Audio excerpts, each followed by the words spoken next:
And hello, my lovelies. We are here with a highly anticipated discussion with the very fabulous Dr. Fantasy, who, if you don't already know, and if you're here, you probably already do, is one of the most charming people on BookTube. Oh, no. Would you like to briefly introduce yourself to my few lovely viewers? Oh, sure. Yeah, I'd love to, Derry. First of all, thank you so much for inviting me to have this discussion with you. It's very special to be invited here because I think of you in the same breath that I think of Realm of the Elderlings. You know, in our community, you are the person who has shown the most love, I think, for this series. And I know it's very important in your life. And I've finished it once now only, so I have to start rereading this series, don't I? Yeah, you kind of do. so yes, but I'm Philip Chase, and I run a YouTube channel like Derry. Mine is focused exclusively, really, on fantasy. Once in a while, I dip my toes into some science fiction, but it's usually the really fantasy science fiction, you know, the fantasy that's disguised as science fiction. But mostly, yeah, I just love fantasy. And, you know, my day job is I'm an English professor where I'm actually a medievalist. So the fantasy, I feel like, is a pretty good fit as well. But yeah. Yeah, I imagine so. Do you ever read anything that's so egregiously wrong that you're just like, oh, please stop? I'm not that kind of a reader, especially if it's fantasy. You know, if somebody's created their own world and that is sort of loosely based on a medieval Europe or England or whatever, I'm not going to be picky. Honestly, even when I read historical fiction, I'm reading for the fiction more than the history. So I don't tend to like. I love Pillars of the Earth, for example. You know, and that is not historically accurate. You know. Yeah, but it's a good story, you know. Yes. So I don't tend to be that kind of, you know, pushing my glasses up on my nose and saying, well, actually, you know, that's not me so much. So yeah. No, that is very true. I actually mentioned to somebody quite recently, actually, because I have read your first book, The Prophet of Idan, which fabulous, just saying. And I was saying that I also had a conversation with you coming up, and they were like, "Is he really that nice?" I'm like, "He really is." I think because he took all of the darkness in his soul and put it in the books. Because there's some quite horrific things in there, Philip. I have never had to do watching horror on TV to a book. But there was a couple of scenes in there where I had my hand up in front of my face going, I can't look. Yeah.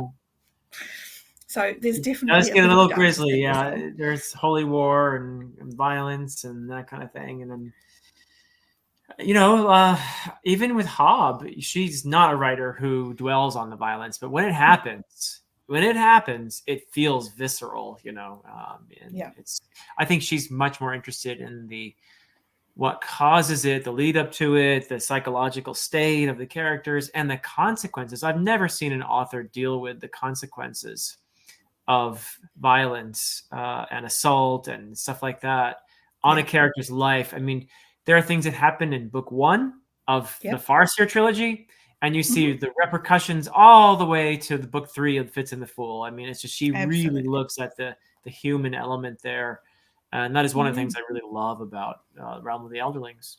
Excellent. Well, I think maybe with that, we go just directly into the Realm of the Elderlings. And this is something I mentioned to you to begin with. I feel like I can hold my own with you on this one. Like, yeah. Okay. Oh, yeah. No doubt of that. I mean, it's been many, many years since I read Farseer. I'll be fuzzy. So you've done well to go, no, I remember that was important back then. So it was one of the things that I particularly love about the series is it does feel very real, in that trauma lasts, and that even as you feel somebody's dealt with their trauma how they would normally in a book, you still see that repeating repercussion and how it's trained a response or how it alters relationships, and that's included and is done so, I think, incredibly well. Is why we can relate to these characters so well, because we understand their baggage. Yeah. Yeah. Yeah. I mean, by the way, are we doing spoilers now, or we're waiting? My channel is almost exclusively full spoilers. Okay. If you were here for a discussion on my channel, then you should. Yeah, you're going to get spoilers. Full spoilers for the entirety of Realm of the Elderlings. For the entire deal, because it's too hard to talk about a full series like this without it, because it's so difficult. Entwined. Yeah. And it gets more entwined as it goes. Yeah. So with that out of the way, I mean, look at, I don't know, I was reading Fitz and the Fool most recently, obviously. Just finished it in January, and it was incredible to me to look at Althea in Fitz and the Fool. And I loved, by the way, in Fitz and the Fool, I loved how Robin Hobb it was a convergence of convergences, really, with all the different series and the characters. And it didn't always work neatly for me, but I just loved that it was there. I loved that it was there. But the fact that Althea is still very much wrestling with what happened to her in Live Ship Traders, what Kenneth did to her specifically. And that's a part of the narrative. That's how, she looks, her relationship with the other characters, like Kennethson is affected by this, or with her ship, right? I mean, because Paragon has different feelings about Kenneth than she does. He has a different relationship to Kenneth. He knows Kenneth's pain in a way that she doesn't. And so, it's a very just like, wow, this is so true, so beautiful, and so painful. It's very layered. Yeah, very layered. Yeah. And I think I've again, the fact that I can still find new nuances blows my mind. But it's very much a sort of hidden look at a family abuse where you can't ever really escape your abuser. And the people around you perhaps know it's happened, and some may never believe you. And you still have to deal with that person. Where, again, Althea, she lives on Paragon. So to some degree, she's living with her abuser. And they're both having to come to terms with what happened and the trauma of it on a daily basis. And I just beautiful writing that you can see so many layers. I do find it interesting that you mentioned Kennethson as well, in that I'm on record saying I'm not a fan of Kennethson or Boyo. I'm like, did we really need them in the story? Yeah. I could have done with less of them. But again, it touches on that, okay, we're not going to ignore that this happened to Althea. So how can we shoehorn in that she does have to deal with this daily? We're going to put somebody in her life that still has that name, that kind of forces it to the forefront constantly, which I think is, again, genius. So, yeah, I could have done without it, but I kind of see why it's there. One of the things that someone else I share with some people is, and I may never forgive Robin Hobb for it, is killing patients off page. Yeah. That broke my heart that I didn't get to grieve for her properly. Yeah. But as a writer, I'm sure when they got to the subsequent chapters, when we lose Molly, as a writer, I'm sure you're like, okay, I get it, because you don't want that grief to have been spent on patients. You need it in that moment for B and for Fitz. Yeah. So I get it. Yeah, I actually, when I read that, I was suddenly just, I had to go back and read that. And I was like, wait, what? Patients? Wait, this is not going to happen off page. And I went back and I reread it, and I texted Mike, because Mike and I were reading it about the same time. He was ahead of me. And I was like, wait, no, you can't do that to patients.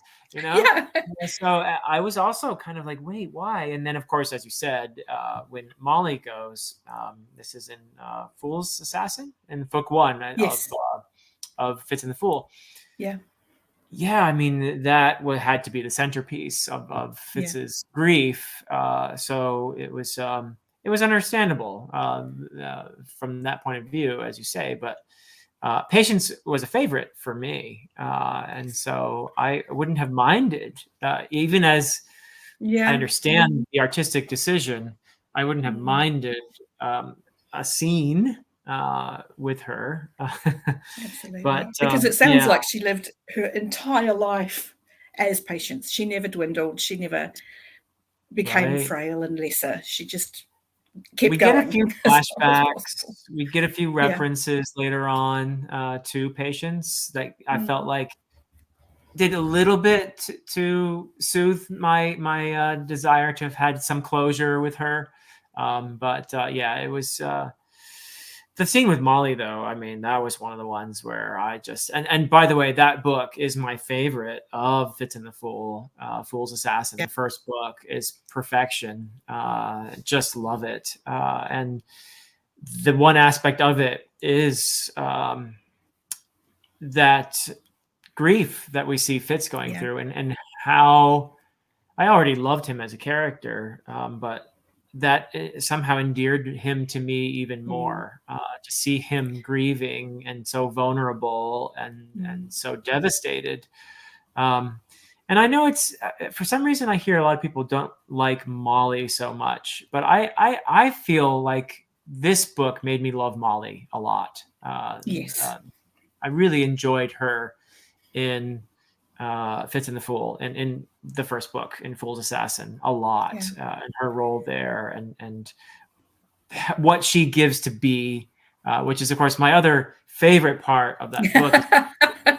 Introduces one of my favorite characters in the entirety of the whole thing, and she comes in the last trilogy. Her along with Perseverance. I love Perseverance too, but that father-daughter relationship. I've been itching to talk to someone about this, really, Gary. So I was going to say, you have daughters. There must be a lot of that really resonates with you.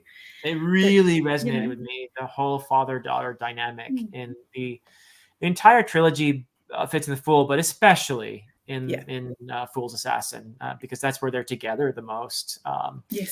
Because she's abducted and he's trying to get her, and the other two, and as you know, finally they're reunited, and that's beautiful and fraught. And I also love how Robin Hobb gives us these pinnacle moments, and they're still very human, because we see the love that exists right alongside the resentment, and it's all there wrapped up in such a human, flawed, beautiful way.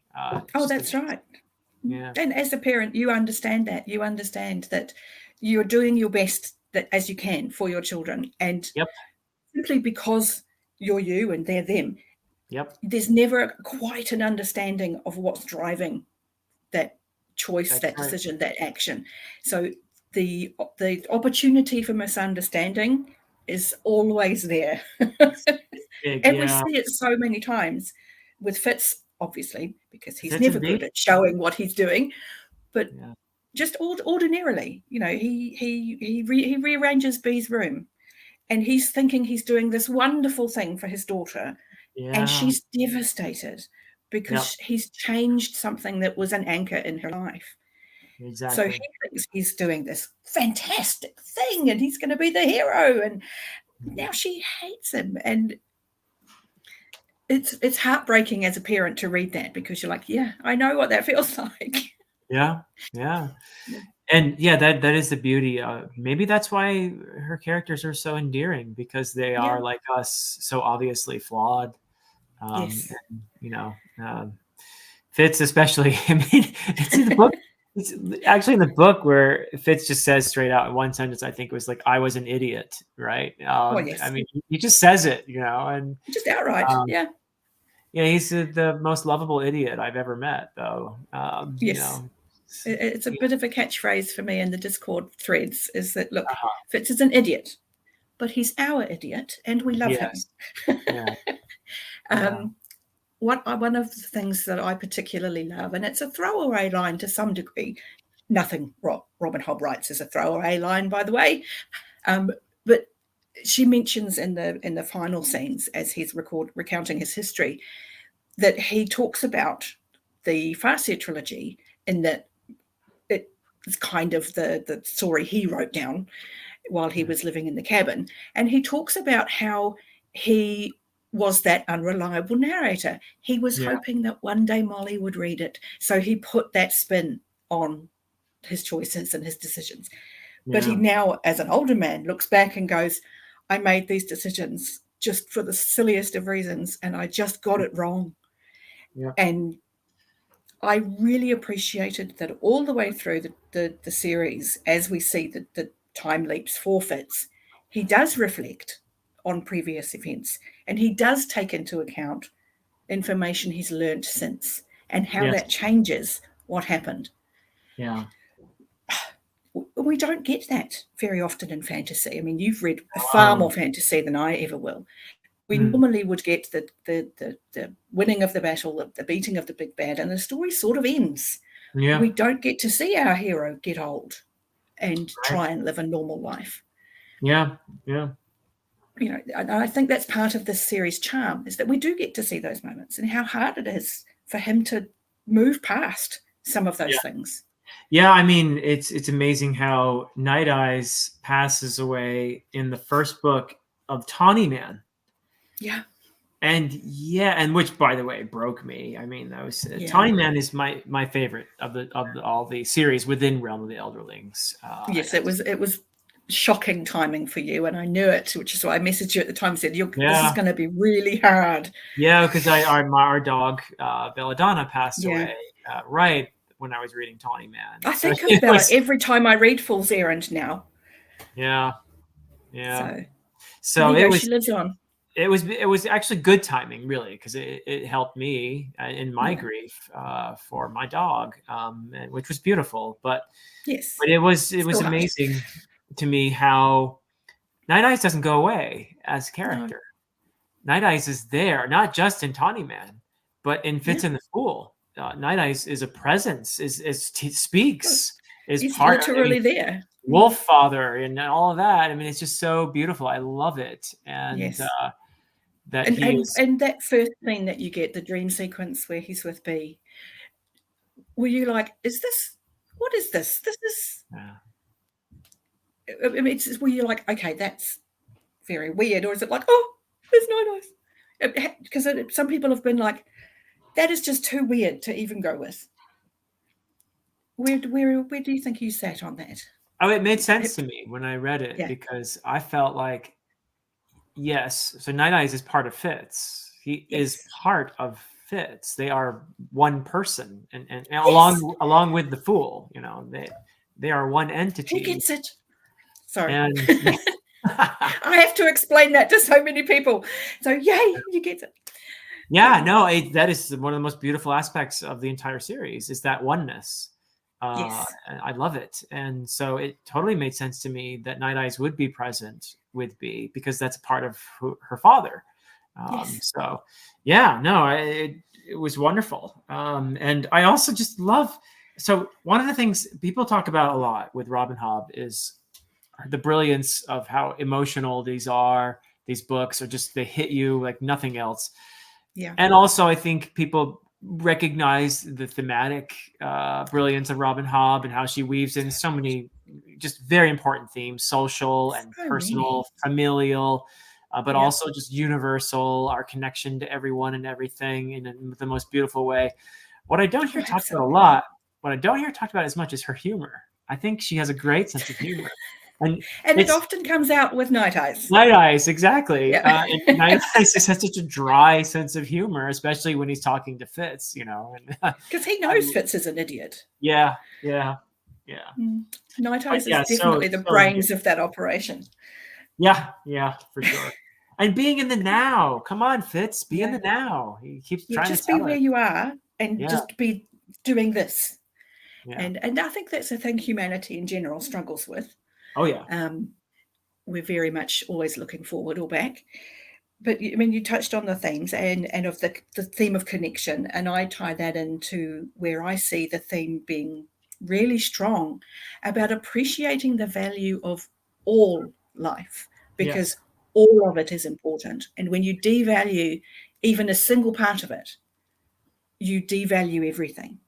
Yeah. And we see that in the battle very early on against the Forged, where we're making Forged people who are victims a spectacle in Regal's circle, and how revolting that is to Fitz, that that somebody could use a person, an actual person who's already a victim, to make sport of. We talk about, in live ships, they talk about slavery and the devaluing of a human. Yes. And how, if you're going to devalue a human, what is there left to value? Yeah.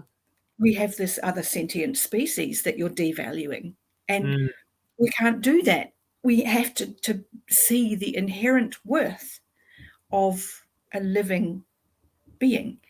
Yeah. And I find that incredibly moving, that to understand that the individual is as important as, the broad spectrum of things. Yeah. We see it in Tawny Man as well, where there's the othering of the people with the wit, and how they're demonized and all of that. And that's really explored with considerable nuance in Tawny Man, with brilliantly. And as you say, with the serpents and dragons and Live Ship, and of course in Rainwild's Chronicles. It's wonderful to me how I think Hobb has deliberately set up dragons as a mirror in some ways to humanity, and how dragons might not like hearing this, but we do have some things in common, right? Exactly. We're selfish, and we're greedy, and we don't think of others. And and the world is here for us. The world is here for us to exploit, and everything. We're better than you. Us. Yeah. We're stronger than you. We're smarter than you. We get to make the decisions, which is what we do as humans for all of the creatures around us. Yeah. Which Robin Hobb encapsulates beautifully when she talks about how YB didn't initially want to ride a horse. She thought it was rude. She thought it was bad manners to expect another thing to carry her. Yeah. And I loved that approach. I was like, oh, B, you darling child. What a wonderful way to look at it. So I have questions for you about B. Oh, do. I've felt, and it's never really explicitly explored, but I felt that she was both witted and that she has the skill. It doesn't say anywhere. I believe so, because she seems to have. Admittedly, this falls into a theory that I've built over the years. I really need to make an appointment to try and hunt down Robin Hobb so I can ask her directly. But I feel very much that there is a history to the world to do with the cities of the Elderlings, because we see in Tawny Man, there's a city on the Out Islands. So Aslavial has this beautiful city of the Elderlings that the Pale Woman takes over and destroys. We have the city in the Rainwilds, which are very different extremes in terms of location. Right. We have hints that the Elderlings have been involved in Jamalia. So they're widespread. They're everywhere. There's pillars everywhere. And later, when they discover the memory stones, they begin to have scholars around the memory stone, and they begin to learn how they work. And they speculate that some places are trading places, which happens between groups of entities. So there's a group of this Elderling, and there's a group of that Elderling. And then we get the little bits and epigraphs here and there that tell you that the skill happens most frequently when the blood of the Out Islanders and the Duchies mix. So these are the offspring, potentially, this is my theory, of two different groups of Elderlings. So when they bring those two genetic strains back together, you get a strengthening of, I don't know, a recessive gene or something that would just live in the background and never be triggered. Okay. And the same thing happens with, particularly being associated with the skill, because they've got so many Out Islander ties. Right. And then we've got the wit, which is far more prevalent in the Six Duchies, and in the heart of the Six Duchies, which is closer to the mountains, where there seems to be a tendency for the wit, which we see in Ketrican. Very early, she has a moment in Royal Assassin where she's meditating, and Fitz realizes that she's actually wit questing, but not with a purpose. She's meditating. She's at one with the world. Right. So she has a wit gift.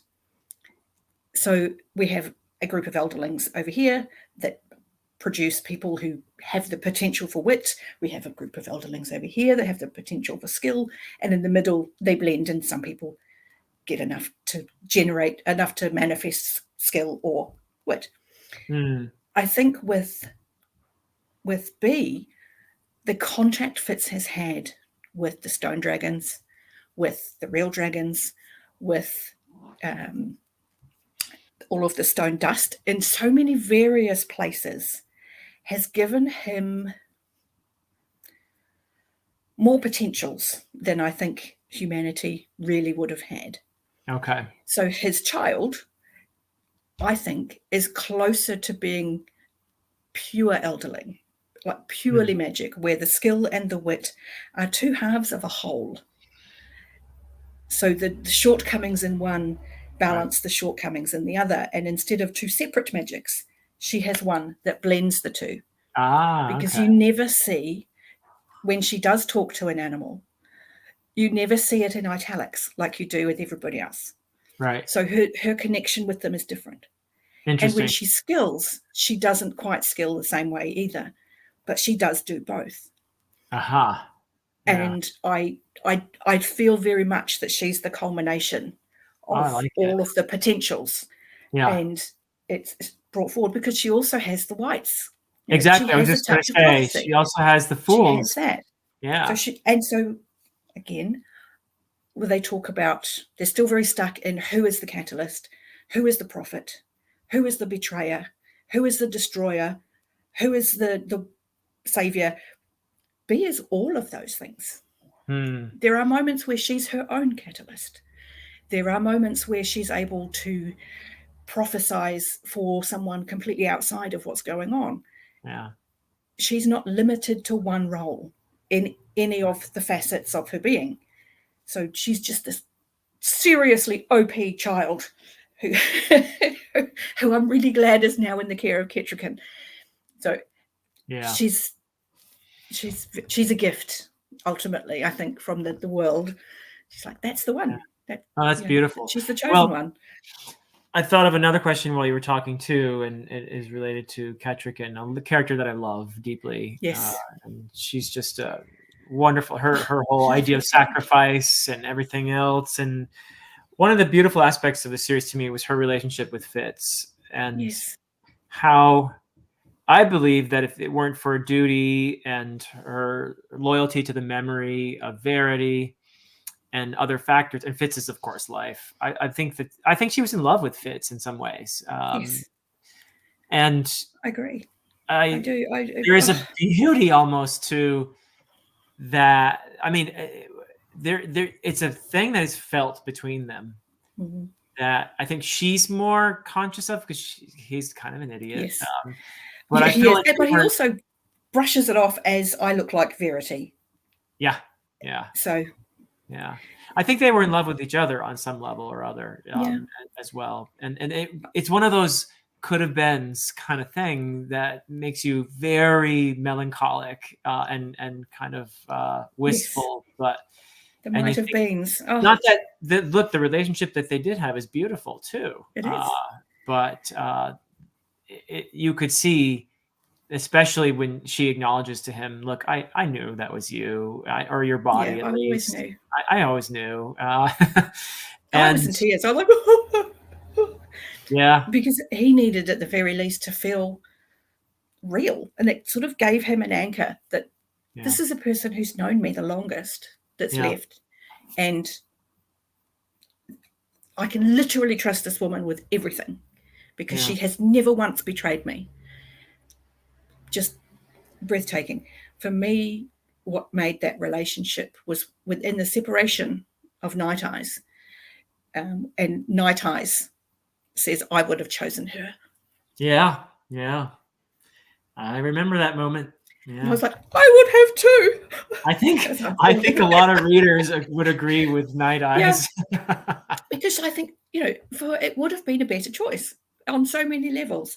But I think it's not a thing to regret. It's not a thing to lament. It's a thing to just live with, and think, you know what? Because, Night Eyes appreciated that Fitz genuinely loved Molly. Yeah. We start out frustrated with the adolescent obsession with this girl who we never really get to know very well. that it's frustrating because we do get to know Kedrican really well. We're like, oh, look, she's awesome. Why would Fitz not be trying to do something here? But even Night Eyes recognizes that nobody else had a show. Fitz was so in love with Molly that no one else had a show.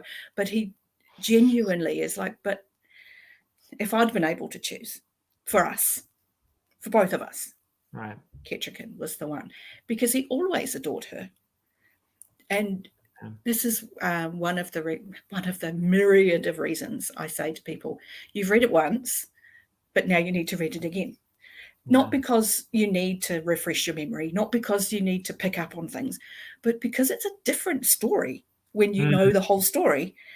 So it reads very, very differently, and things have very different impact when they happen. But like the relationship between Night Eyes and Kedrican, in that it stops being we hang out with each other because we like Fitz. It very much becomes obvious that no, they genuinely like each other, and they look for reasons to go and hunt together and go and hang out together. Yeah. It's a beautiful thing to be able to do, and not a lot of authors have been able to do it to that level. But beautiful. So beautiful. And I just, Hob is so good at capturing, again, that complexity, like in the relationship between Bee and the Fool that we get in Fitz and the Fool. And one of the most, I felt, beautiful moments was when Bee essentially lies again to him. And, I hate you because he loved you the most. He always chose you. He always chose you. And she was deliberately getting the Fool to do what was right for him in that moment, which was to join Fitz and to complete. And let that dragon, the wolf dragon, be complete. That's right. That was her wisdom that led to that moment, and I felt like that was just so beautifully done. It was beautiful, and I was grateful. I did feel grateful. There's an element of, oh, thank God, somebody saw only the problematic aspect of Fitz and Fool's relationship, because it's incredibly toxic in the way that only true friendship can be. Where you just take each other for granted. Each of them was guilty of assuming the other is going to do X, Y, Z.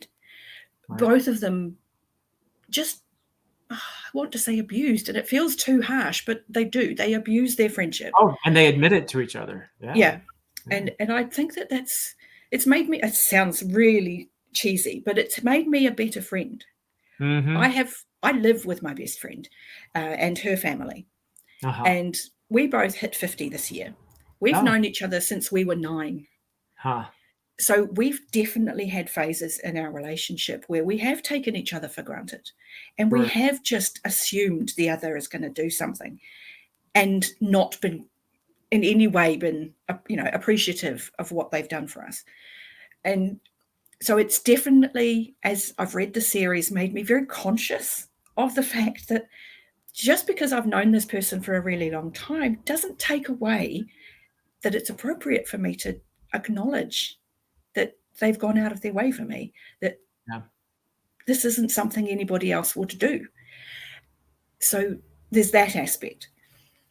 The friendships in Realm of the Elderlings, and I'm sure you'll agree, as somebody like me who's not a spring chicken, we are autumn chickens. As an autumn chicken, relationships do change and they do evolve as you get older. And we see that on page. Again, it goes back to, we don't often see our heroes come home. So to be able to watch that is really satisfying. To see Fitz learning how to make friends as an adult was wonderful. With people that he didn't necessarily make the best impression with either in the beginning, But it was like Vigilant, for example. That was or Land. I think it's nicer to call him Land because that was a nice relationship that began with when Fitz caught him sneaking into Bee's room, and as he was just basically following orders from Chade. Oh my goodness, we have to talk about Fitz and Chade too. There's a dynamic. There's a dynamic that's got Yes. some, dysfunction to it. That's for sure. But also but so much love. And love and beauty at the same time. Yeah. Fitz my boy, and that was a very clever thing, I think, because nobody else ever called Fitz boy. Yeah. And so there's a moment where, even as angry with Chade as Fitz becomes in this last trilogy, as he sees things and goes, so much of my life was driven by that man who was flawed and didn't get it right. And he was very angry. But when we lose Chade, he doesn't come from there. He comes from Shade's boy. Yeah. And I think he identifies in that moment. I think he understands the older man's trauma, because it is in many ways very much like his own. So even though Chade did so many things to really screw with Fitz, they were doing the best they could as royal bastards, as members of the family who were not entirely welcome, but were used, were exploited. And that's right, that abusive relationship, devotion to duty and everything else. So there's just a lot going on in there. It's, again, very layered. Yeah, it is very layered, and there's a lot of cycles of behavior. And again, as autumn chickens, we see it in life. We see people that we grew up with, and we know the trauma that we all went through as a generation, and how as parents we've all tried to fix it and created a whole new different style of trauma. Yep. The cycle of trauma that never stops. It just keeps going. We just get a little bit better at dealing with it. So to see that in a book done so seamlessly on so many levels, with fathers and sons being brought up by other people's fathers who are, there's so many of them, and they all explore the nature of parenthood. They all explore the feeling of abandonment, the feeling of not worthiness, of then trying too hard with your own children. And that's just in that one aspect. By the time we start talking about how humanity tries to devalue other people, and there's always a new way to do it. There's always a new way to take away from others. So we go, again, very far back to Farseer, when Fool tries to explain to Fitz what he's doing. Yeah. No, it's not that. It's in Fool's Errand. In Fool's Errand, the beginning of Tawny Man, Fitz asks, why? Why are you even doing this? Because I need to break this wheel. I need this cycle of time that is still in this rut in the road. Right. If I can shift it, if I can move it out of this rut into a new path, some of those repeating behaviors will heal. And we will travel in a new direction. And I loved that was a concept he was looking for, to heal that repeating damage that happens. Yeah. And you see that not only on a worldwide scale, but in the relationships. And Tawny Man, one of the beautiful aspects of it is how Fitz is reunited with Burrich, and I'm literally going to cry. I love that moment so much. Yeah, the baggage there, and the beauty of that relationship. He has several father figures in his life, and Burrich is.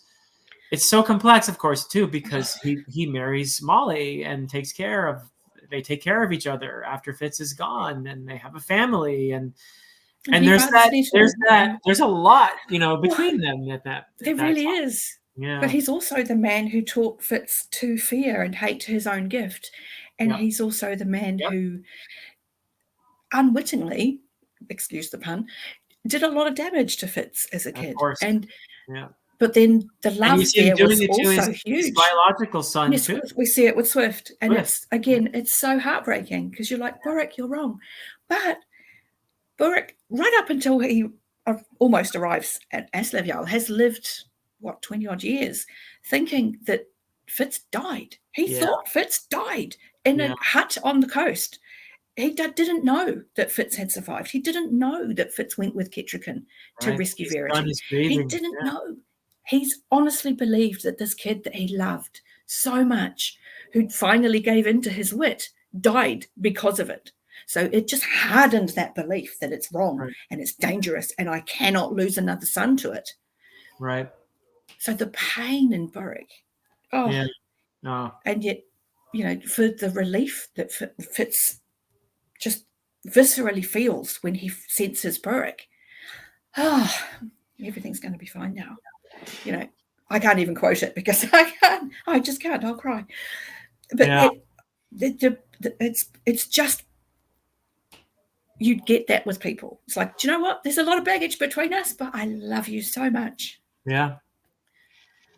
I so wish that Birch had had a chance to talk with Webb. Webb is a favorite too, because of how aptly named he is, because he understands the web of life. He understands everything's connectivity and how we are mirroring each other. And he has a beautiful, I think, understanding. And at times, I think he may have been a little too pushy with Fitz, trying to get him to bond with another wit partner and that sort of thing, but he meant well, of course, in that too. He did. Because Fitz was never completely honest with Webb. He never told Webb that he had fully merged with Night Eyes. Yeah. And I think that however disgusted Webb would have been with that news, he would then have understood why Fitz never wanted to bond again. Yeah. Because even faced with that adamance, he was still like, but it's also a gift that you need to learn how to deal with. Yeah. You're still using it, even if you aren't bonded. And we see that as he's teaching Swift. And we see some really beautiful things where the other side to the push that Fitz uses, where the welcoming, the drawing in of somebody as he brings, the beautiful, wonderful Thick back to the boat. Oh, Thick, yes. Yeah. I love Thick. And the beautiful moment that he gets with Bee in the Thick castle. And he just draws her with the music. Yeah. And I was like, I was so happy for that relationship to form. That was wonderful. Another little element in Fitz and the Fool is the crow, Motley. Motley, she's great. I could never quite figure out what she was. I haven't figured Motley out either. How did she get that ability to speak? So I know crows are very smart. Well, they can speak. They can mimic. They can, but not like Motley. Clearly was like on a Motley was highly intelligent. Yeah, and Motley was in. Just trying to think of the timeline. An outcast among crows. She was. So she spent a bit of time with Fitz, and she didn't have very many words then. And then she spent time with Fool as Fool was healing in Shade's chambers, where there are all the skill memory stones and little bits of skill. And often Motley would be pecking at them and rubbing her beak on them. So I think she's picked up some of the memory stone in her beak, which in turn has some of the silver. And of course, later she gets it on her. And later she dips her entire beak in the silver, which is what gives her the really broad vocabulary. Okay. But she was smart to begin with. Yeah. And, we can factor a few things to that. But because she was ostracized from other crows, she's lived with humans her whole life. Right. So speech has been necessary to her to communicate. And I just, that's where, again, it's that reread where you can see that, all of that was perfectly sound. That all had perfectly reasonable reasons, but you don't know that they're reasons for something when you read them. They're just a thing happening. So when something then occurs as a result, you don't always see the connection because it's seamless. It's just a thing that happens. Yeah. And it's talent. It's extraordinary. I love that the Motley element in the story as well. Yes, and there were perfect moments when Motley was there, and I thought she has a role to play here. Delivering the message as crows are messengers for sure. So absolutely. But the ending really for Fitz. The idea that it could have ended with him in the fortress, simply drowning in the water, and that would be the end of it. But there was the silver and everything else, and you realize that he had already had the dart, and that it was his neck. It's at his neck. He was essentially injected with the traitor's death or whatever, the parasites. Yeah. And Night Eyes knows. He's like, we have worms. Yeah, he was right, of course. Yeah, And it's just like, yeah, I'll be all right. Don't worry.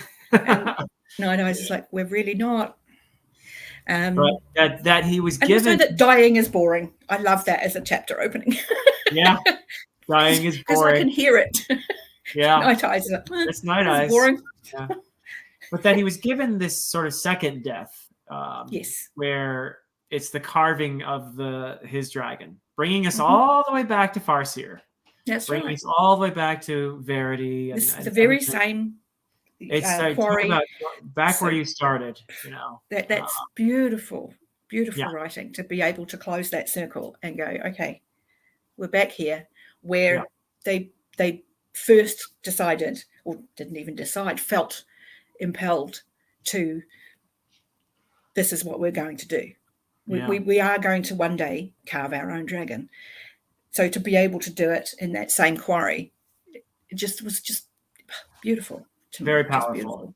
Very powerful. And as we said earlier, having the Fool at B's instigation join and complete dragon was really quite wonderful. And that all had been set up in some ways, and I don't think consciously either, because I don't believe Robin Hobb planned the later, certainly not Fitz and the Fool. I've heard differing accounts, and I kind of want to trust the oldest ones because there's less reason to make it up. And that the earliest discussions that she had were Farseer was its own thing. Yeah. She then began writing live ships. Yeah. And when Amber showed up, she was like, what are you doing here? Right. Okay, that means this story is part of the bigger story. Yeah. What is the bigger story? Because you're here. So why are they connected?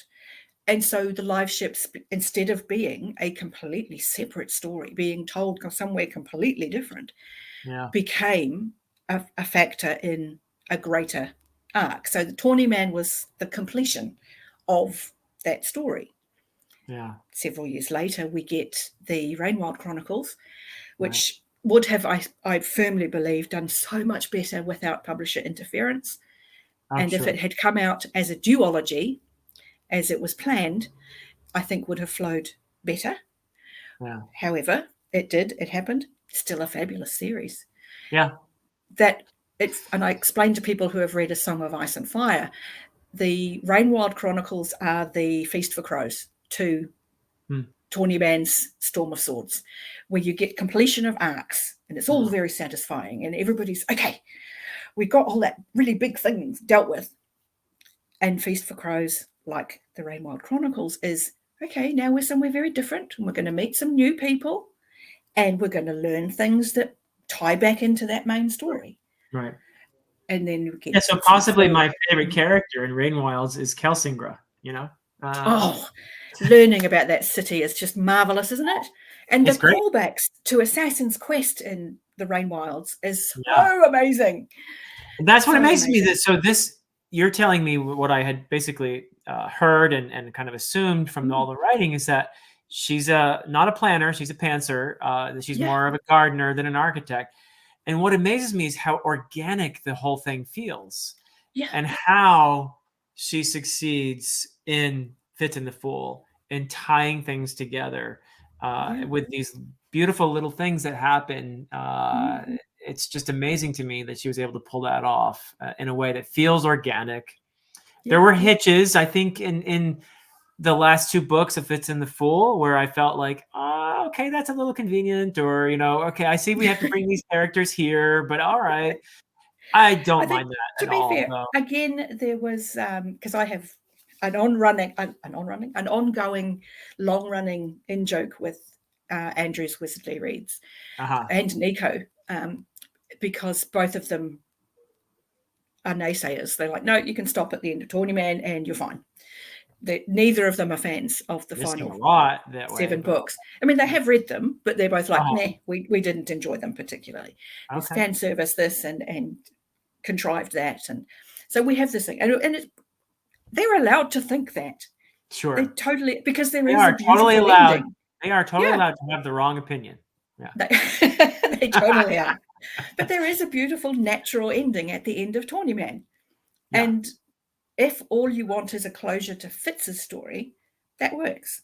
for me at this point, I'm invested in the whole world, and I want to know where everything. I want to know about the dragons, and I want to know about Tintaglia, and I want to know about Icefire.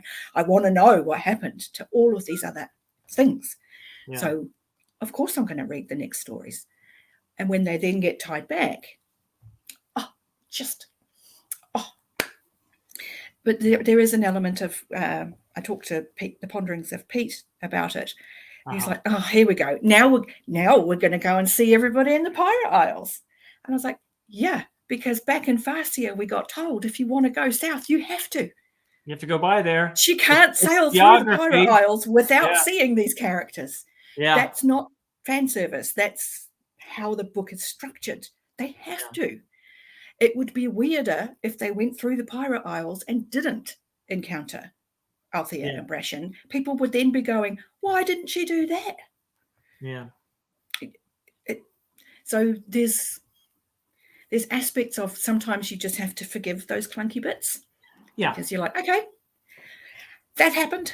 And other things you just have to forgive because they're actually there for a reason, and perhaps you missed the reason. Right. And I get to say that because I've read it so often, I know these reasons that you clearly don't remember. So, and that's okay, because most people are only going to read it once. So I'm going to read it again. I can tell you that for sure. That makes me so happy. Yeah. No, it's something. It just feels like Hobbes spiritually akin in some way, that the message of her books resonates so strongly with me. And I think if I ever had a chance to talk with her, I think we would find that we have very similar views about the world. So she's definitely a writer for me. Yeah. Yeah. She does. I mean, I'm a fan, if anyone didn't already know that. Yeah. I don't think anyone around here doesn't know that. Certainly not watching this. There's one thing we haven't talked about, and I know that you need to go shortly, is the Fool and Amber and Fitz. Yes. And just the Fool in general in this final trilogy, because quite a lot of readers fall out of love with the Fool in this trilogy. And to the point where quite a lot of fans of the Fool become very much not fans of the Fool. Well, see, the thing is, where did you stand on that? I'm pretty sure if I were tortured and mangled and, brought through a meat grinder like he was, I might be grumpy. I might be traumatized. I might have some issues, and I might be afraid of having something horrible happen to me again.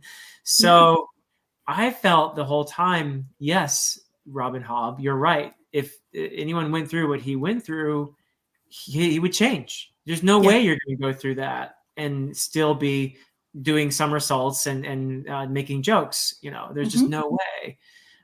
So it's amazing to me that he was able to salvage as much of himself as he was, So I felt that was compelling. What we saw there, it didn't bother me for a moment how he had changed. And it was actually, on the contrary, beautiful to me to see Fitz's evolving understanding. And yes, okay, so there were times when he was saying to the Fool, I don't like Amber, I don't trust Amber. I want you. I don't, please no Amber, But he had, I think, evolved himself, Fitz had, in terms of, we saw him in Tawny Man being very uncomfortable with the intimacy that he and the Fool had. He didn't know what to do with it, and he was uncomfortable with it. And we see him, by the time we get to Fitz and the Fool, he doesn't care about these rumors about him and the Fool. He's beyond that, Yeah. And it's like, you don't get it, and you don't have to. Right. So, right. Yeah. I have come to think, and I really want Sarah Reeds to get to this point so I can talk to Sarah about it, because as a psychologist, I think she would have a great insight. Oh, I totally agree. Where is she now? She's quite a way back. I haven't actually checked in for a while, but for me, the Fool Amber issue in that final trilogy is both Fitz and the Fool making Amber their scapegoat. When Fool has something he needs to tell Fitz that isn't going to go down well, interesting, he does it as Amber. And I think all of Fitz's anger at the things Fall has done to him in the past, things that Fall is continuing to do, gets spent on Amber so that they protect what they consider to be their core friendship. Yeah. And I do feel that they both are doing it, maybe even not knowingly, but definitely deliberately. Yeah. Because there is clear conflict between the Amber side of Fall's character and Fitz. Yeah. And I think Amber is where Fall's character can go, this is just going to have to happen, and tough luck. And Fall doesn't want to give that news to Fitz. He doesn't want to have to say, look, she might be dead. And if that's the case, we're going to do this. He's going to give that job to Amber. That's right. When we learn B is alive, it's Amber that says, okay, well, now we can't do that because we have to do this. Right. So all of the frustration gets pointed at her, and Fall gets to keep some of the closeness with Fitz. And I find that to be really spectacular writing. Yeah. So, very insightful. It's really amazing. Insane. Yeah. And I think the most controversial thing that I've had discussions about, and I say that because I got properly angry at a discussion the other week, with people saying that Fall should not have given Silver to Paragon without talking to Althea and Brashen. And my stance on that is, what did it have to do with Althea and Brashen? Right. They don't own Paragon. Paragon is not a slave. Right. Paragon is a victim who has just been given the keys to his shackles, and you're saying, no, they've got to check with people who own him. Right. So I had quite a big row about that. Where did you fall on that one? I completely agree with you. A point of contention. I completely agree with you. And Amber, because Fool does it as Amber initially. And in that moment, she says exactly what you said. And I think that's what the message is, and you, as you said earlier, the idea of slavery, that of one human will dominating another, or one sentient creature's will dominating another's, is abhorrent.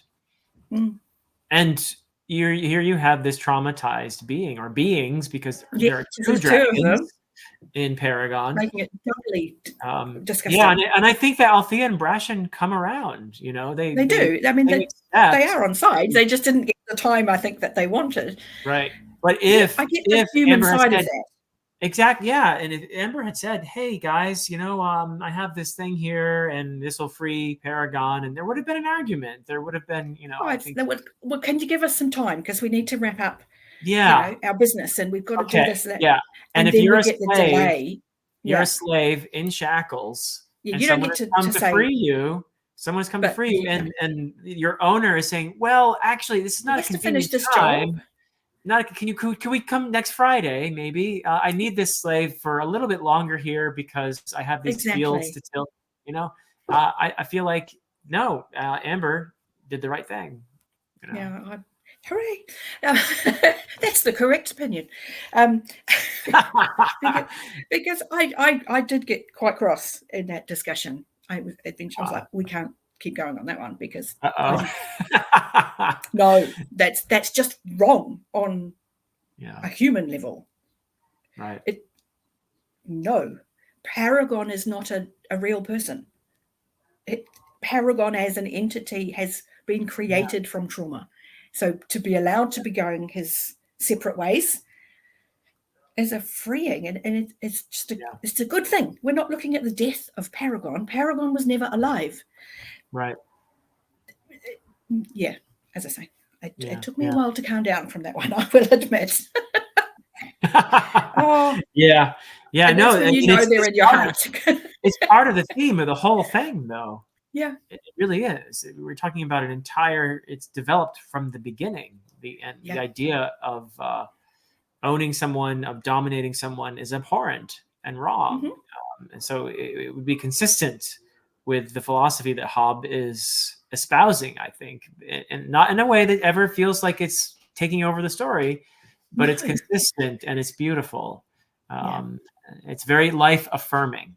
And I love it. And I do get the quick, because I'm quite profoundly depressed, and I do have people going, then why do you read Hobb? It's the most depressing thing ever. Like, because actually it's not.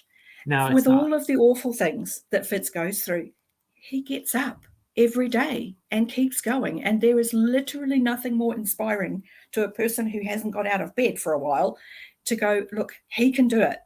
Yep. All you got to do is get out of bed. Come on. Yep. Yep. And that's really inspiring. And that life affirmation of, even in the hardest times, there are these moments of utter glory. You know, Fitz being recognized as Fitz in the court is possibly the hardest I have ever cried for joy, pure joy. I was tears. Poorly. And even I hurt myself crying. Starling's moment of redemption when she sings his song, because I will be honest, I did get annoyed with Starling a few times. I was never a fan of. I have never been a fan of Starling. But for her to have that moment, I was happy for her. I was pleased for her. I was really pleased that she got to do that. And she got the slightly embellished truth out about Fitz that would needed to be. Only a little. Yeah, just a little, she's a bard. She has to do that. So, yeah.